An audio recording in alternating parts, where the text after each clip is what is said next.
My name is Shannon Tyler, and I'm the Teacher Enrichment Program Manager at the Center for Excellence in Education. I'll be your host for today's webinar titled College Essays and Letters of Recommendation in the Age of AI. As artificial intelligence becomes more integrated into education and writing tools, it is changing how students approach the college application process, including essays and letters of recommendation. Today's session will explore how students can thoughtfully and authentically approach their writing in this evolving landscape, while also offering educators insight into how to guide and support students effectively.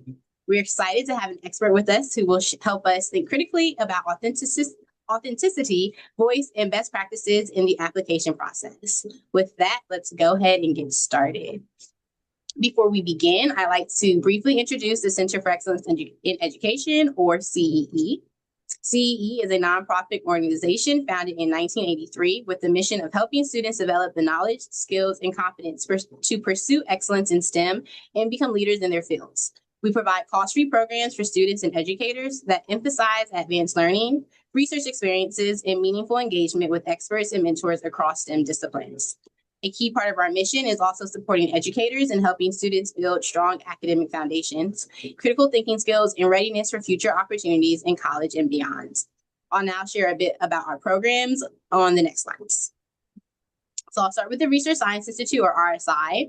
RSI is a highly selective, cost-free summer science research program hosted at the Massachusetts Institute of Technology. It brings together high school students from around the world to conduct original research alongside leading scientists in fields such as biology, engineering, physics, and computer science, just to name a few.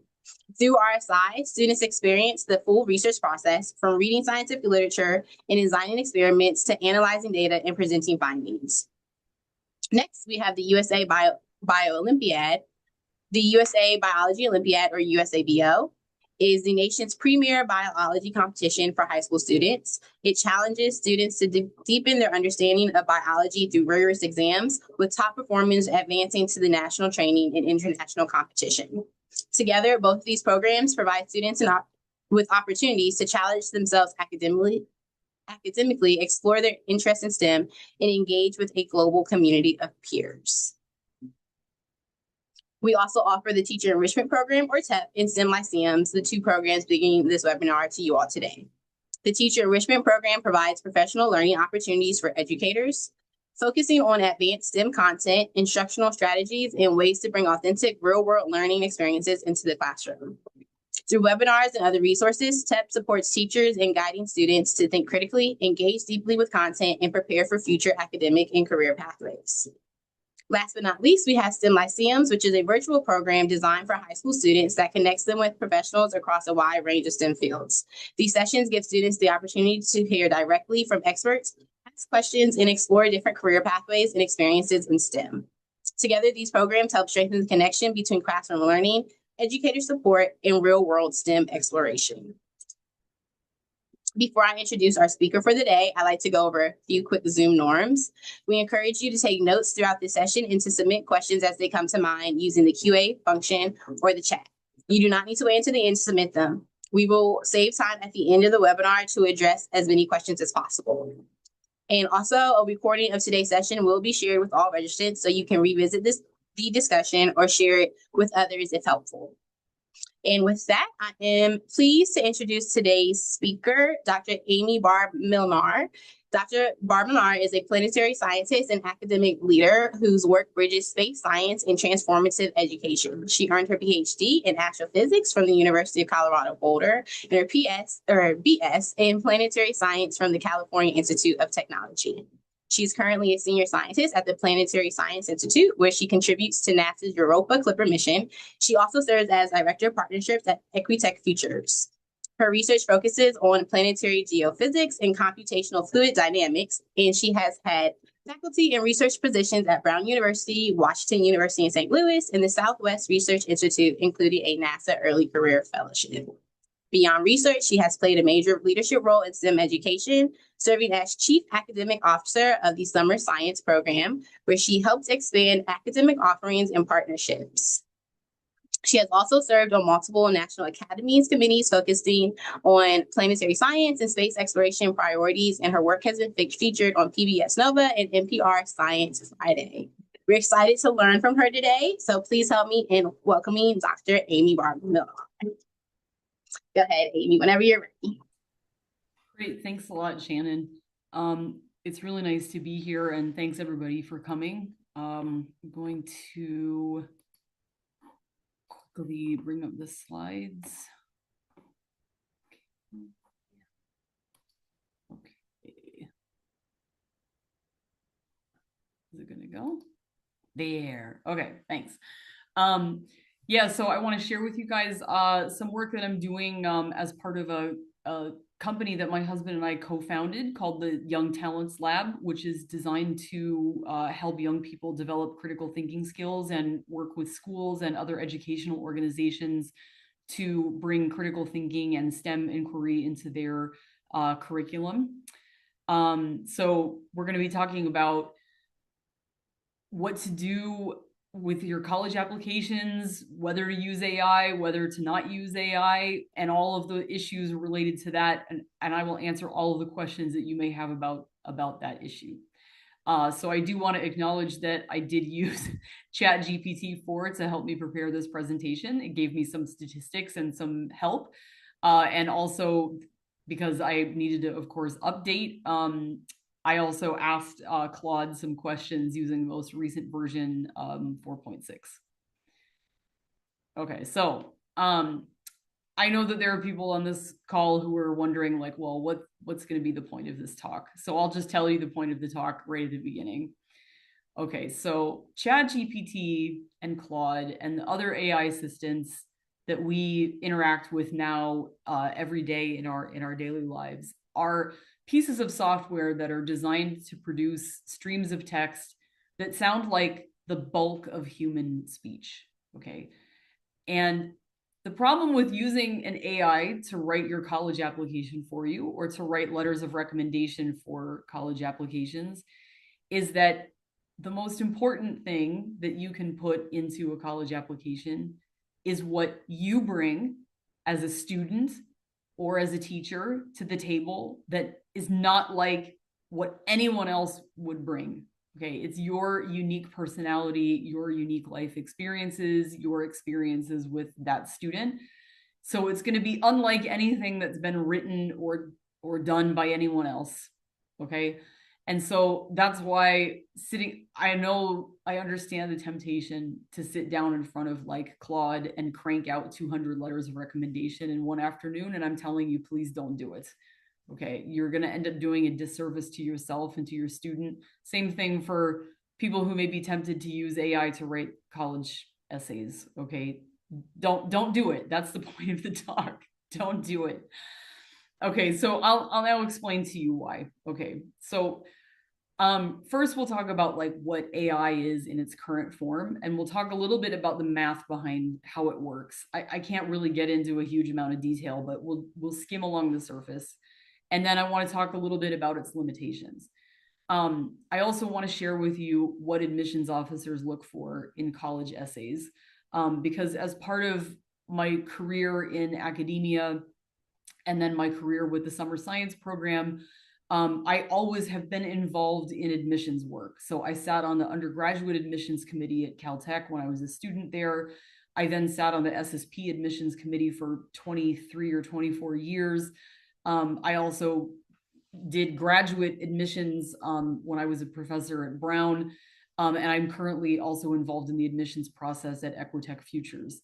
So I've seen thousands and thousands of applications from students from all around the world. And I also have spoken with a lot of colleagues about what it is that they're looking for in college essays and in letters of recommendation. So I will give you that sort of insider information as part of this talk. Okay. And then at the end, I want to give you an example of how one can imagine comparing an AI answering a college essay question versus a human. And I'll show you a little bit about how colleges are kind of detecting the use of AI, okay, through both sort of human means and through software. Okay, so we're all now living with ChatGPT and Claude, whether we like it or not. These are AI-powered chatbots. They're made by companies, okay, founded by people. Okay, they're not some kind of miraculous magical machines. They're just made by people who are very, very good at math. And what they do is they use internet searches and what's called a large language model to answer questions. And the responses that you get out of this software feel natural and human-like, but I assure you that they're most definitely not generated by a human. Again, it's just generated by a very sophisticated computer program. Okay, so how does it do that? Like, how does it work? You can type in whatever you want in the box, and it will generate some answer. Okay, so you can ask it a question like, what is general relativity? And it'll give you something, right? It'll give you something that probably is more or less sort of right. Okay, this particular response, by the way, happens to have a mistake in it, so that's interesting. But it'll give you an idea, sort of, what is this concept, generally. It's very, very good at giving you sort of summaries of information, helping you kind of explore new ideas. Okay, that's what AI is kind of good for. So let's talk about a large language model, and I'm going to give you just a really simple kind of understanding of how it works. So a large language model is just a mathematical model for predicting what word is most likely to come next, given the previous words that came in the sentence. So here's a very simple example that we're going to ask our toy AI to solve. Okay, so, please pick the word that best completes the sentence. And the sentence is, for lunch, I'd like a sandwich with ham and something. So pick a word to complete the sentence. So we tell the computer, we have to give the computer all of the possible answers because it doesn't know. It has no idea. Okay. So say we give it only two choices, the word cement and the word cheese. And we say, okay, with 50% probability, this sentence will be completed with the word cement. And with 50% probability, this sentence will be completed with the word cheese. So we run the model again and again and again. And every time, 50% of the time it picks cement, the other 50% of the time it picks cheese. And these probabilities are always positive numbers. Okay, they're never zero. And they have to add the sum of those probabilities of the different answer choices have to equal 1. Okay.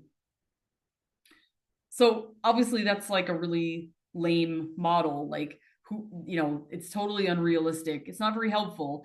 We know as human beings that nobody wants to eat a ham and cement sandwich. That's ridiculous. So we go back to the computer code and we adjust the probabilities. And this time we say like, okay, well, obviously cement is not the right answer. So let's make that probability like 5%. And then cheese is much more likely. So let's make that like 95%. So you run the code again, 95% of the time you get, for lunch, I'd like a sandwich with ham and cheese. Okay. That's essentially what a large language model is doing. And that's what's underneath like Claude and ChatGPT. Okay. That's really all those things are doing. Okay. So what's interesting about this is that if you think about like the, real human language, okay, of course, there are a lot of possible ways of ending that sentence.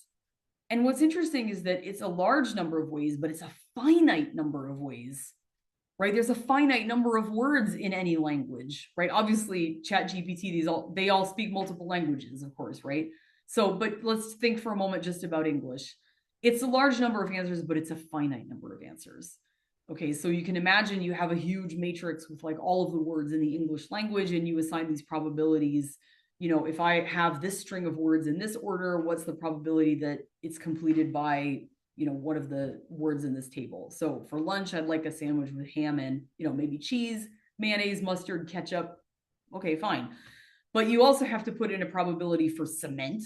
You also have to put in a probability for other random words like justice. Okay. And those probabilities are not zero. They're just very, very small.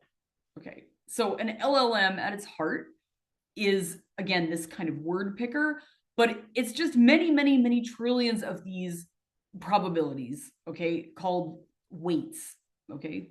And so the LLM uses these weights to predict what word is most likely to come next, given the text that you typed into the box, okay?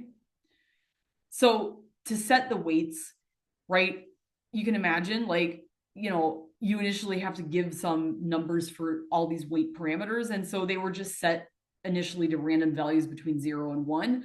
And then these companies went out and they processed all of the text available on the internet to set the probabilities. So this was not actually computationally possible until relatively recently. And you can ask, like I asked ChatGPT, give me the weight factors, like for this sentence, right? They won't let you see the numbers, but they will let you see a ranked list of the most likely responses. So I asked it, like, give me the statistical distribution of the most likely ways to end the sentence. And it said, like, oh, well, cheese, lettuce, mustard, tomato, mayonnaise, right? Like it knows the weight parameters. It won't give me the numbers, but it knows. Okay. So both ChatGPT and Claude also underwent what's called reinforcement learning with human help. So this is just, you give the responses to humans, right? You generate a response and you show it to humans and you say, does this make sense? And the human just votes like yes or no. And again, you do this many, many, many, many times, and that helps refine the weight parameters even more to make the model more realistic and make it feel more natural for humans to interact with. So again, both ChatGPT and Claude can also go out onto the internet to look up answers to questions. So they can provide quick summaries of information from external sources. That's like the general relativity question I put up before. They can also combine external information with what's inside the LLM to generate text.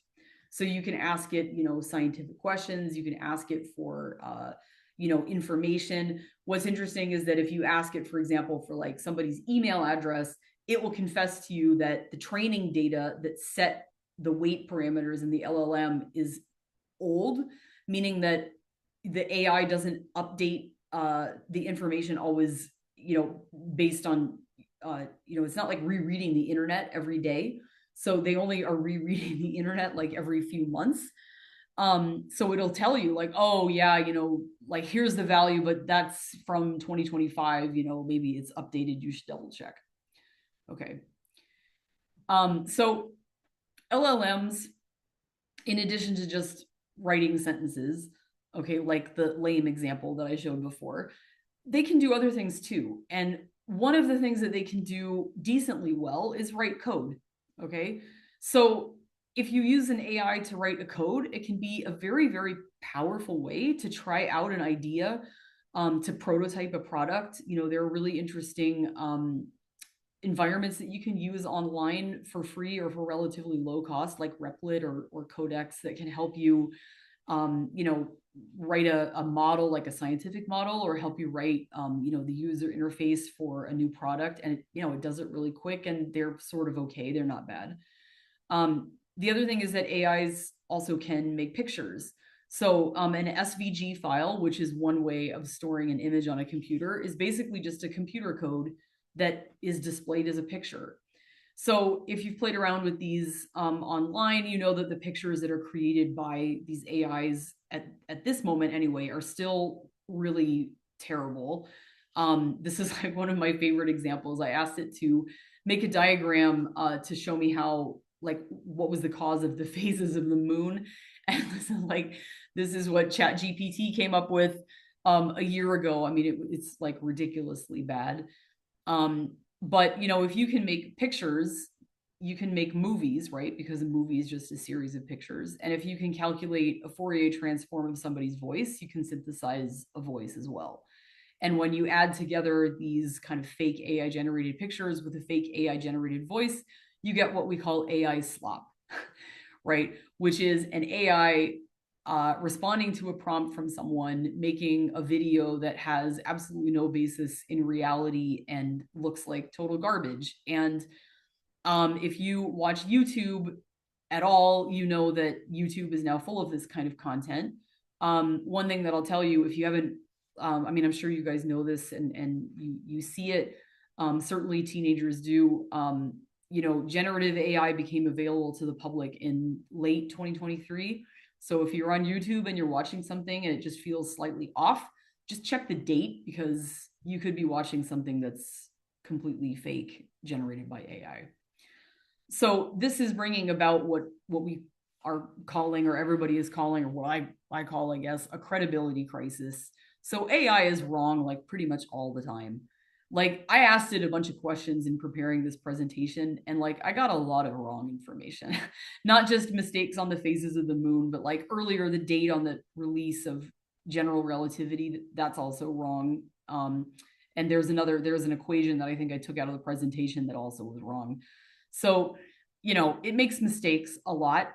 And the problem is that textbook developers, and yes, teachers, and yes, professors who are overworked and underpaid are using AI to help write curriculum or even to just write curriculum. And then they're using the AI also to double check it. Okay. And the problem is that because these models, are in their infancy and people are generating this fake content with mistakes in it at an alarming pace, my concern is that in 10 years, people will think that like this diagram, which is wrong, is how the phases of the moon work. And you won't really be able to convince them otherwise. It's very bad. So let's switch gears a little bit for the remainder of the talk and talk about college admissions and college applications. Okay, so what do admissions officers look for? Okay, what are they looking for when they open up an application? So I asked this question of somebody who was an admissions counselor who's worked at several of the top 10 colleges in the US. And he said this specific sentence. He said, college admissions is about rarity, okay? Meaning college admissions, it's all about the things that make you different and that make you unique and make you a good fit for that college, right? And the hidden purpose of these college essay questions that everyone is afraid to answer, these questions are designed to see whether you possess a specific personal quality that that school wants in their students. Okay. So that's why they're asking you those essay questions. Okay. So what are some of those common qualities that the colleges are looking for? They're looking for students who are compassionate, have empathy toward their peers and colleagues, who are self-motivated. They have high levels of determination and grit. They're willing to help others. They think about things really deeply and carefully, and they have high levels of self-awareness. Okay, they understand themselves, how they fit into the community. And colleges believe that these qualities make for harmonious communities and generally good outcomes for students. The college wants you to go there and be settled and be happy there and to finish in 4 years. Okay, that's what they want from you. They want you to have a good experience, have a good education, spread nice things about the colleges to your friends, and donate money after you leave and are successful. And most of these colleges are really looking for similar things. And that's why they were able to actually come to an agreement on putting together a common application for college. Okay.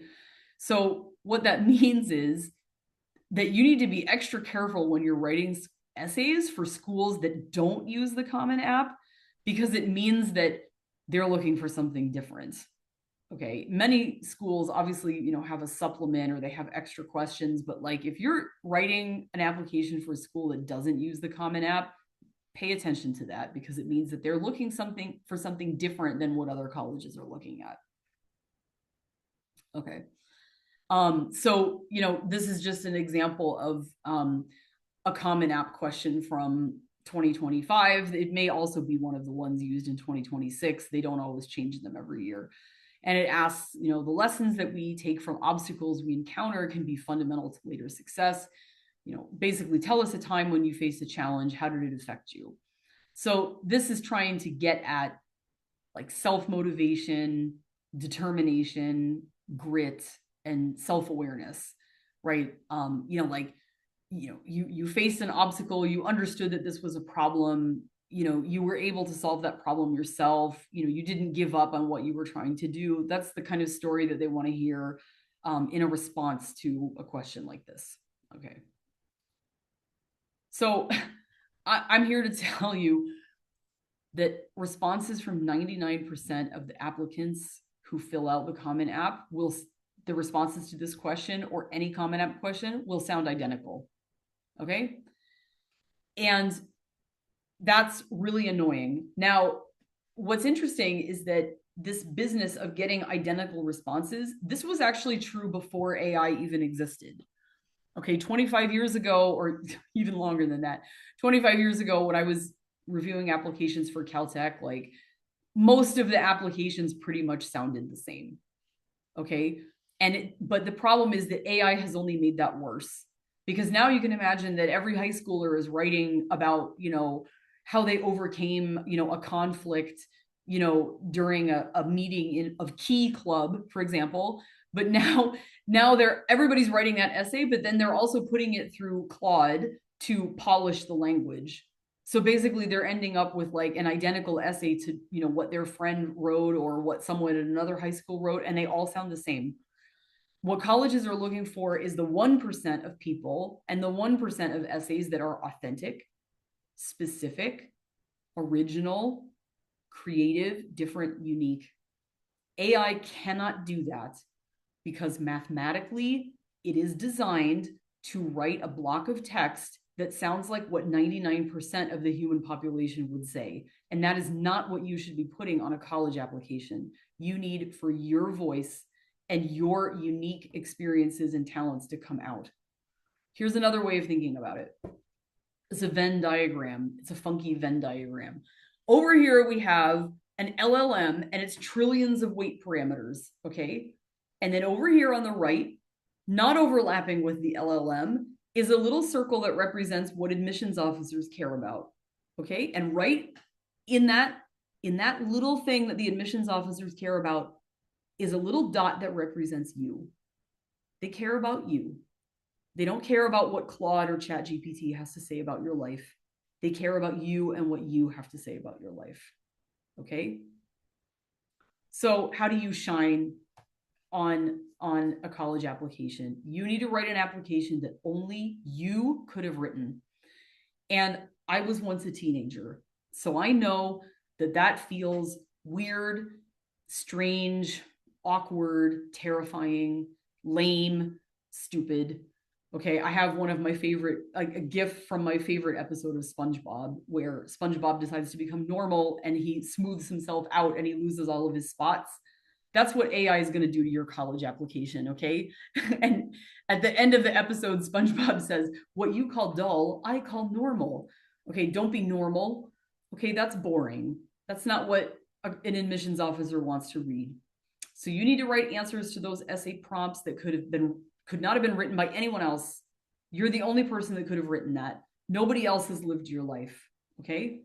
Nobody else has lived your life and felt the way that you feel about things. That's what needs to come out in the college application. Okay, so let's talk a little bit about letters of recommendation. So this is for the teachers. So what are admissions officers looking for in a letter? Three words. It's 3 words. They're looking for warm, detailed praise. Warm, detailed praise.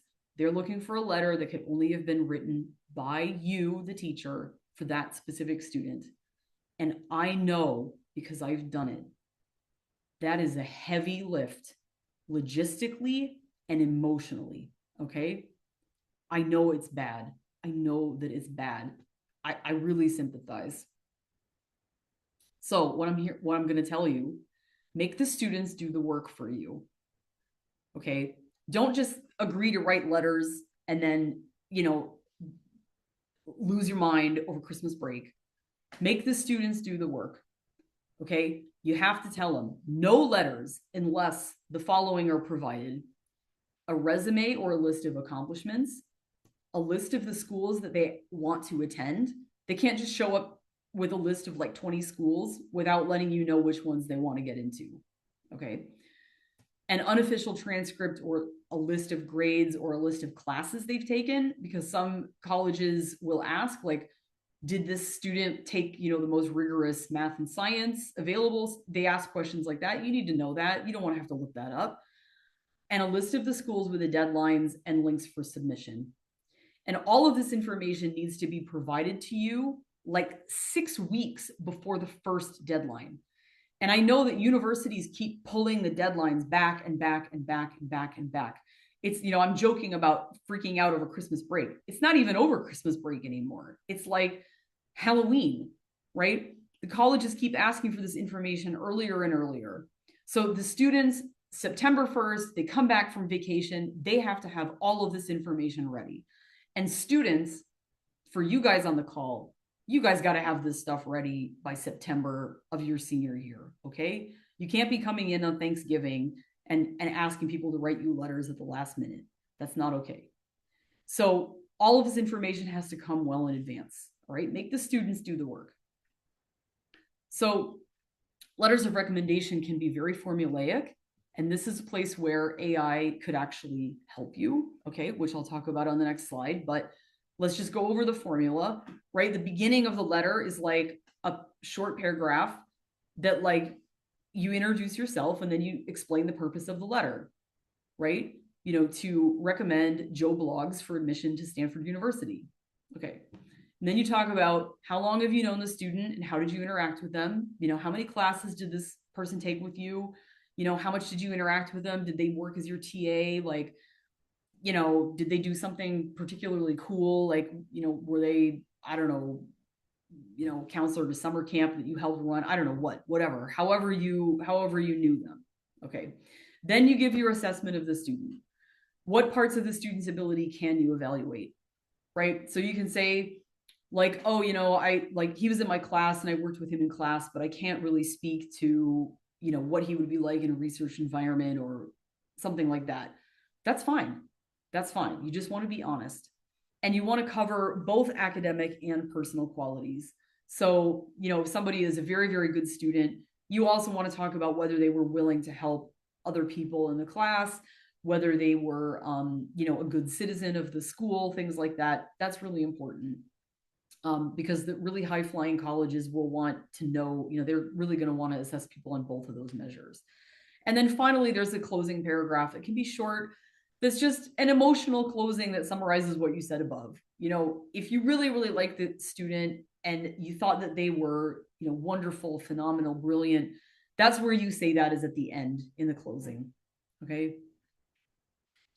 So what can be the AI assist for letter writers? Okay, because I know teachers, I know you guys, it's really hard. It's a lot of work. You're really not being paid to do this. And it's getting worse and worse every year. So AI can help you with things like keeping names, facts, grades, and schools straight. So it'll stop you from sending the MIT letter to Caltech. Saw it all the time. And also stop you from attaching a letter for candidate A to, the application for candidate B. Okay, so it can help you kind of, keep things straight. It can do checking for grammar and typos in a block of text, but you should not let the AI do a polish of the text. So you can type in the prompt, like, please do not polish this text, just check it for grammar and typos, and it will do that. Because admissions officers know when they're reading AI generated text. They're probably among the most highly tuned human AI detectors that have ever existed. The other thing is that AI can help you fix unconscious bias. If you put in the text of a group of letters and, it's obvious, which one are about men, which one are about women, it can say to you like, hey, you're systematically using different language to describe the men and women. It can help you fix that. That would be a good use of it. And it can help you apply a template. Teachers, I would suggest you check out a free tool called Airtable, which is an AI-powered database. It could help you write letters essentially by applying a template. Okay. So let's just quickly, in the time that we have left, talk about what happens if you take a college essay and you mess with it using an AI. Okay. So this is the Common App question that I put up before. And I went to ChatGPT and I said, okay, like, here's an experience from my personal life, but I don't want to actually write about it. I'm going to ask an AI to write about it. And then I'll write about it myself. And let's see whether we can determine which one was written by me, which one was written by the AI. So I asked the AI, write a thoughtful, 250-word response to this essay about a girl who failed a math placement exam in 7th grade, but went on to attend a very good university anyway. Okay, that's me. That happened to me. That's my life. All right, so here's one of the essays. And so you can judge for yourself whether you think this is generated by me or generated by an AI. So I'm not going to read the whole thing. I'll just kind of give you the first paragraph. In 7th grade, I faced a humbling setback. I failed my math placement exam. While many of my classmates advanced to accelerated classes, I was put in a standard track. The placement felt like a label, not just on my ability, but on my potential. At the time, I equated failure with finality. I remember sitting on the bus home, staring out the window, wondering if I just wasn't a math person. Okay, so that's one response. Here's the second response. Okay. So when I was in 7th grade, I got a D on the math placement exam for high school. I remember getting the paper back and seeing the score of 60% at the top of the page. I could not comprehend what had happened. I thought I had done well. My heart was racing and my face turned red. Little did I know the score would haunt me for the rest of my high school career.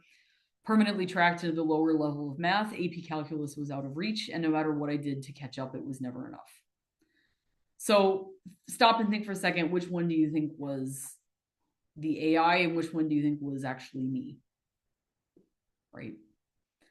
I'll tell you that I gave this presentation to a group of middle schoolers and they immediately picked out the right answer, right? Obviously, my experience was the second one. It's much more specific. And it talks about emotions. It talks about like physical responses to emotions. AI doesn't understand that. It can't generate it. So the GPT essay, which was the first one, could be about literally anyone, right? Anybody could write an essay like that. The other thing that's funny about ChatGPT is that it's always cheerful and uplifting and very like on point. It's also impersonal and all the text that comes out of it is the same. The same, by the way, is true of Claude. They use like similar sentence structures. We'll get into more of that in the next slides. But again, as I said, admissions officers know when they're reading AI generated nonsense and they get very, very extremely irritated. Okay, so this is why you don't do a polish of a letter of recommendation or college essay using AI.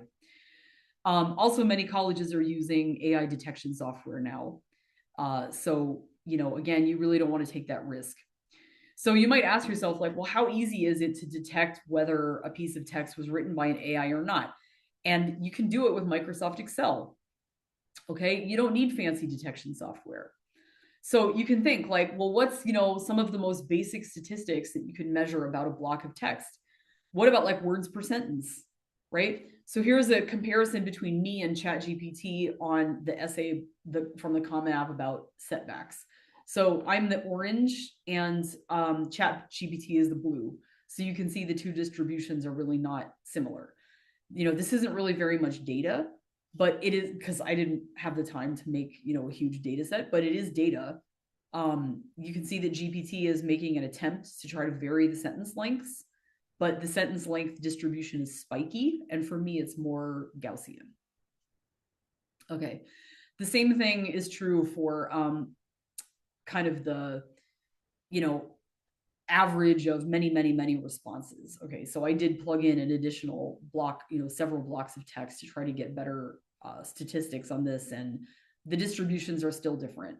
Okay, ChatGPT ends up writing lots of very, very short sentences and then relatively few longer ones if you run it again and again. These commercial detection softwares are looking at more sophisticated measures that broadly can be described as what are called like syntactic complexity.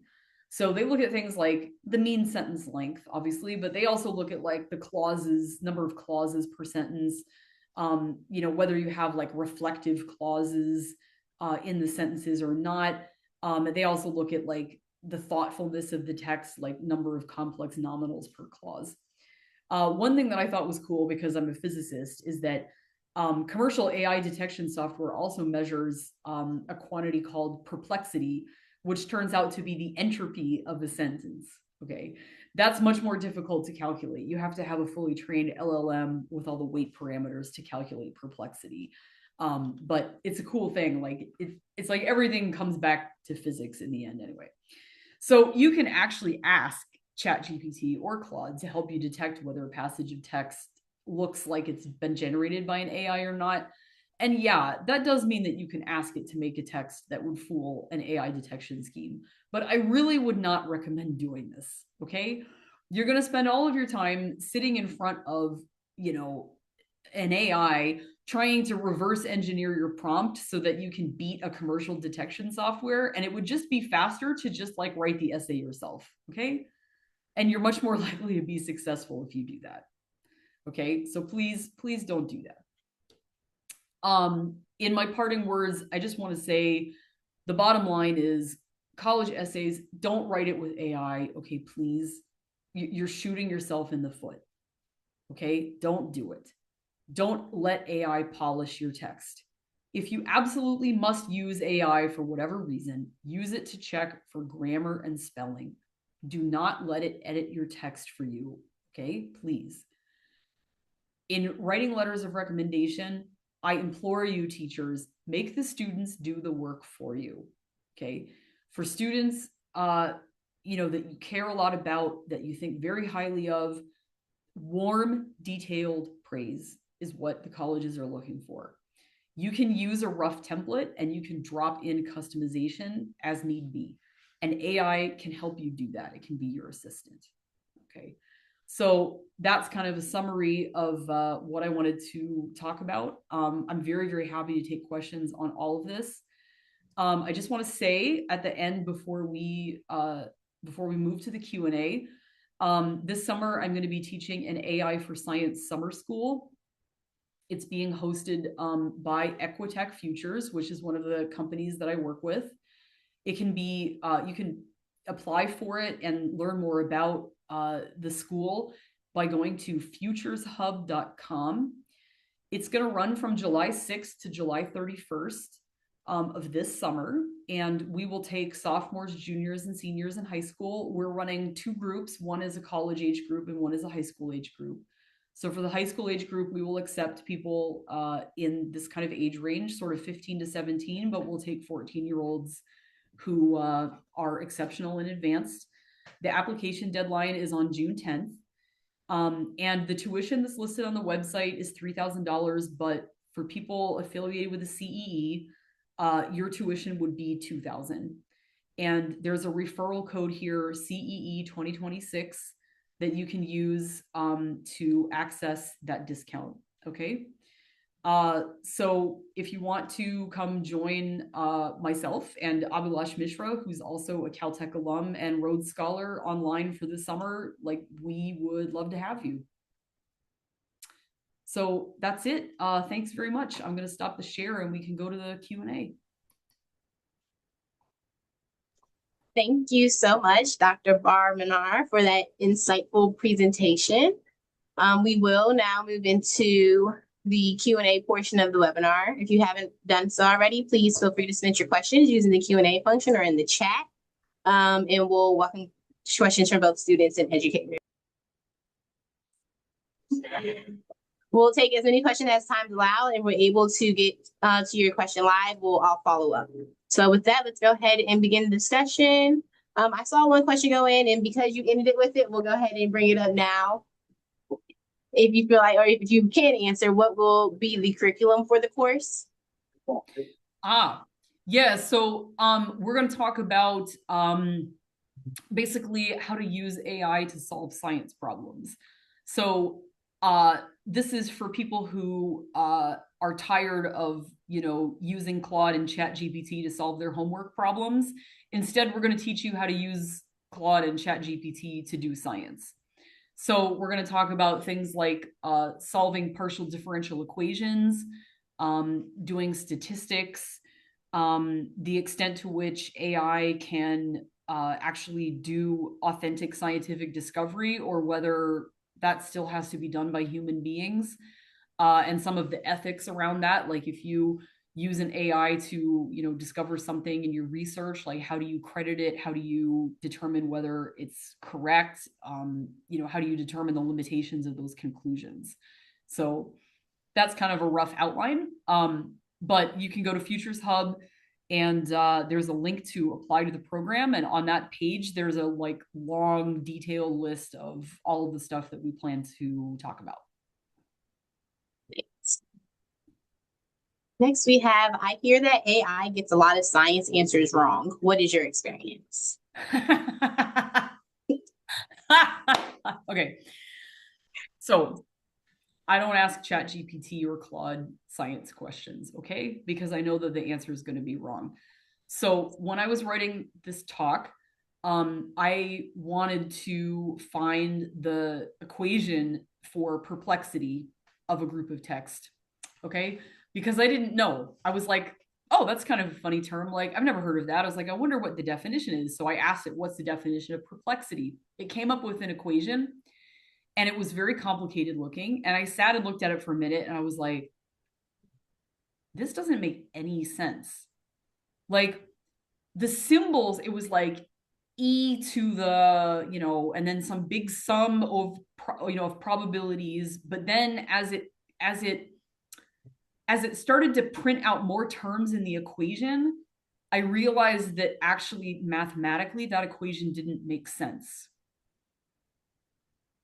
And I was like, wow. And I thought, okay, like, so if I didn't have a PhD, I would have dropped that equation into this talk without even thinking. And I wrote back to GPT and I said, like, that's not quite right, is it? And it answered back and it was like, oh, thanks for pointing that out. Yeah, no, it's not right at all. It was like, hold on a second, I'll get you the right one. I was like, oh my God, what?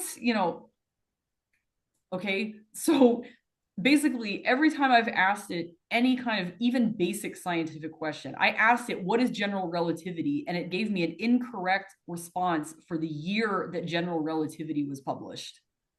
And then I pushed back and I said, Claude, that's not quite right. And I said, oh, you know what? You're right about that. Oh, that was a mistake. Okay, it's really bad.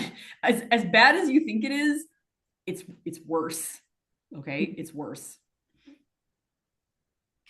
Perfect. I'm going to piggyback on that question a little bit before we get to our next one and ask.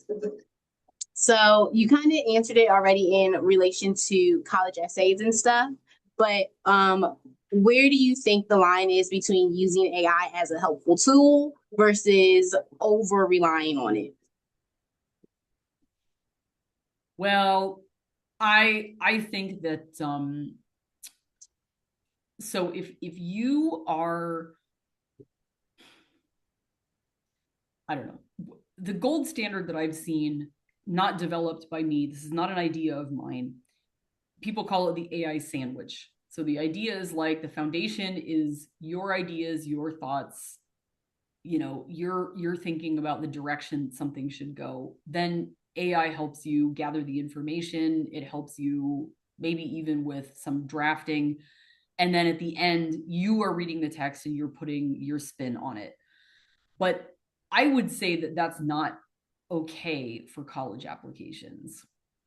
Because like if you're writing, like a user's manual for a piece of software or something, okay, like then, okay, fine, go ahead with your AI sandwich. Okay, fine. But a college application is a real statement about you as a person, what you want in your life, the experiences that you have. It's like your one opportunity to express your personality to people who really care about it. Like college admissions officers, they really care about students. And so why you would mask that behind a machine that's designed to make you sound like everyone else because you're embarrassed, I'm telling you, don't be embarrassed. Don't be embarrassed. Like, please, please. Like, I want to, this is going to go on YouTube. I'm going to say it anyway. I want to hear about the time that you were in the cafeteria and like your pants fell down because your belt broke. Okay. I want to hear about that as an admissions officer. Those are the things that make somebody stand out. And I think like, whoa, like what a brave kid. Like, wow, like they can handle anything that gets thrown at them. Like, that's cool. Okay, move that guy on to the next round. right? But if I open an application and I see like, something that, I mean, I can even tell if you're using the Microsoft thesaurus in Microsoft Word, by the way. So don't use that either. But like, if I see a bunch of text that's clearly been worked over and over again by an AI, it's like, forget it. I'm just moving on to the next one because there's nothing here. Okay. It's real. I'm serious. And admissions officers are really good at seeing that. You're not going to be able to write an essay with an AI that's going to pass. I promise you. Perfect. Well, that leads me beautifully into my next question that I had, is what advice would you give students who struggle to write about themselves confidently? Well, okay.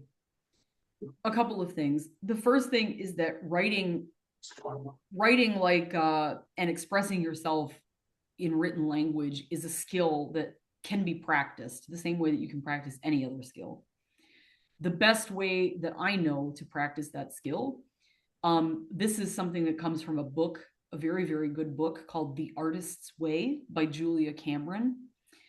This is, she recommends that you wake up every morning and you write, not on the computer, with a pencil and paper in a notebook. You write 5 pages by hand of free flowing text about just anything. If you do this, I promise you, it will change your life. Okay. It won't just make your college essays good. It will actually change your life because you'll start thinking about things in a different way. I promise you. But that's the kind of thing that you can do to help you improve the skill of expressing yourself. Now, Julia says not to let anyone see these pages, and I agree with this.